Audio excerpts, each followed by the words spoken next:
Welcome to the Hospital Finance Podcast, your go-to source for information and insights that can help you stay ahead of the challenges impacting healthcare finance. And now, the host of the Hospital Finance Podcast, Kelly Wisness. Hi, this is Kelly Wisness. Welcome back to the award-winning Hospital Finance Podcast. We're pleased to welcome back Randi Deckard, Besler's Senior Vice President of Client Engagement. Randi has more than 20 years of healthcare experience with a focus on managing customer success and growth. She is customer obsessed and is currently an ambassador for the Value Exchange, an online skill-building community for customer service, customer experience, and marketing teams. Randi holds a bachelor's degree in clinical laboratory science from the University of Alberta, is NPS certified, and is an active member of the HFMA. In this episode, Randi will discuss her experience at the recent HFMA Lone Star Women's Dinner. Thank you for joining us today, Randi. Thank you so much for having me back, Kelly. Well, let's just jump into it today. Randi, can you tell us a little about the recent event you attended? Absolutely. So the Lone Star HFMA has held a women's leadership dinner event for the past few years. And this year, Tammy Walsh, who is the president-elect, moderated a discussion with Kelly Mackin-Marble, who is the CEO of Osceola Medical Center, and Lenitra King, who is the founder and managing director of Watch Me Excel. And the panel was to hear how these women leaders navigated workplace politics, mentors, and sponsors during their leadership journey. Wow, sounds like an impressive group of women there. It absolutely was. Interestingly enough, Kelly, there were a few men at the event, and it was discussed that, going forward, they're going to rename the event because it's really about leadership for the HFMA members. And by having the title women in the event, it might, discourage men from attending. Sure. So we hope to see more men at the event next year. Very good. And what were your initial reasons for wanting to attend this event? So this is one of my favorite events of the year. As a leader myself, I really enjoy hearing other people's perspective. And it's an opportunity to come together and collaborate with other leaders, hear their journey. I don't need to reinvent the wheel. I can learn from someone else and then also share the load. Yes, most definitely. And overall, what was your impression of the event and would you attend it again? The event was amazing. This year, it was actually held at the Montclair in Colleyville. And there was a silent auction. First off, one of the things that Lone Star does with this event is they help raise money for a charity. This year, it was for Girls Inc., which is a Dallas-based nonprofit. So there was a silent auction, and then there was a dinner, and then of course the panel, and then there was also some time afterwards to network. And they did a great job on the dinner. The panel was fantastic. And yes, I would definitely attend again. Looking forward to next year, although it won't be called the Women's Dinner. And why do you think it's important to attend professional events such as this one? So I think it's really important to attend events as a leader. One, is to certainly get a fresh perspective, to hear from other people, and as a leader, I also think it's important to talk to other people, whether they're in similar roles as yourself or kind of what I call parallel roles, just to see what you can maybe do differently or maybe how you can think differently. And, also sometimes you may be going through a challenge and you can, talk to your peers and you can see how they've handled that particular challenge.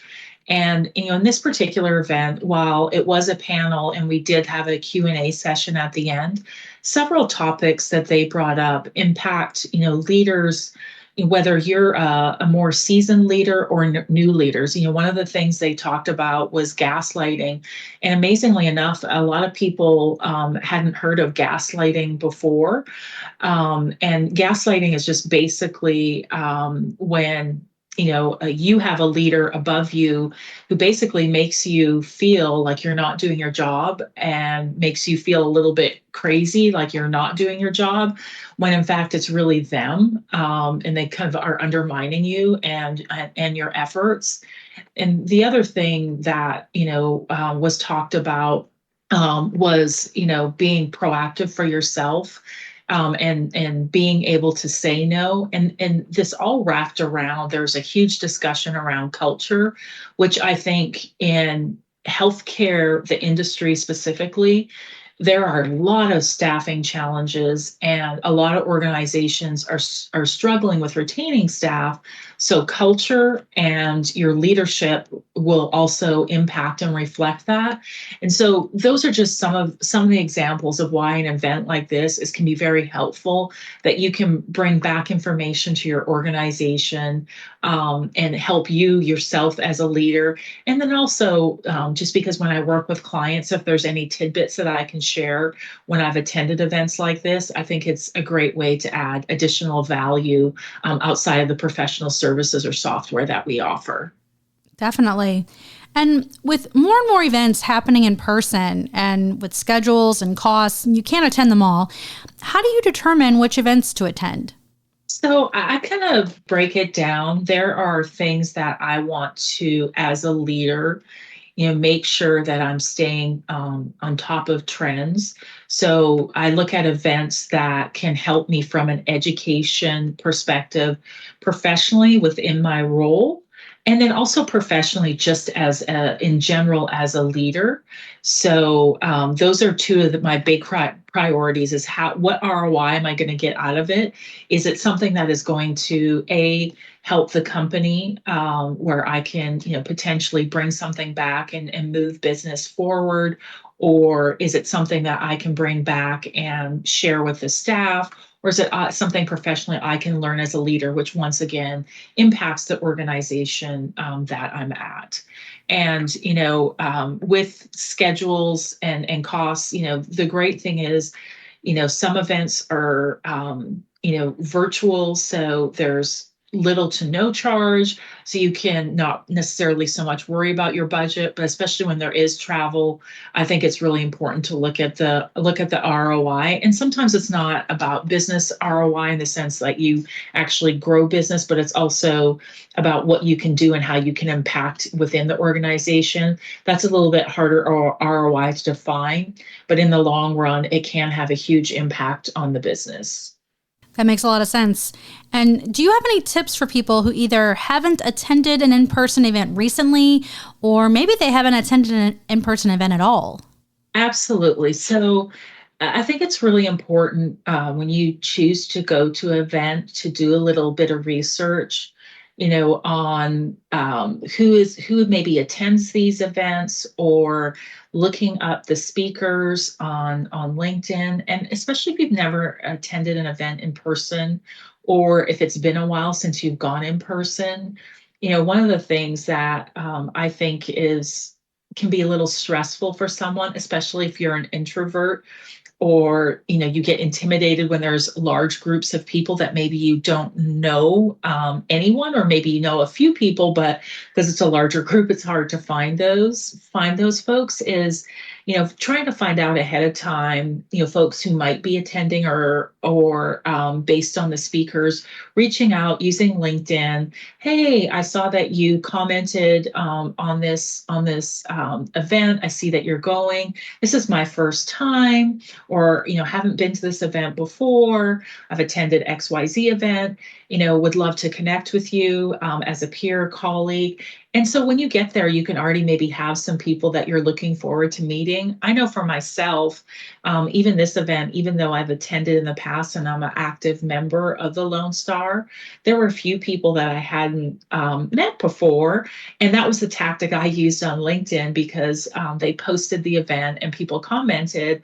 And that just gave me an opportunity to direct message them on LinkedIn, reach out. And so I felt like I had a better experience at the event, because there were people I were looking forward to meeting. I got a chance to meet them. We chatted. I learned a bit more about them, and I have a few lunch dates set up. So it just helps helps for networking if you put a little bit of effort in beforehand.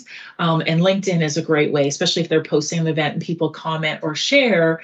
That kind of gives you an indication either they're going or they have an interest in going. And it's a way to maybe kind of ease some of that pressure. And then, of course, when you're there, don't be shy. A lot of people are in the same boat as you. So if you haven't done that, you can still walk up and talk to people and learn a little bit about them. There are little icebreakers you can use about, hey, why did you decide to come to this event? And it's a great way just to get to know people. This particular event, they set us at tables, purposely breaking people up who knew other people to kind of force you, if you didn't know those people, to get to know them, which was kind of nice. Well, those are some great tips. Thank you very much. And thank you so much for joining us today, Randi, and for sharing your event insights with us. Thank you so much for having me, Cal. It was a pleasure. And Randi, if someone wants to contact you or connect with you, how best can they do that? So they can reach out to me on LinkedIn under Randi Sue Deckard, or you can reach out to me at my Besler email, which is rdeckard, DECKARD, @besler.com. Fantastic.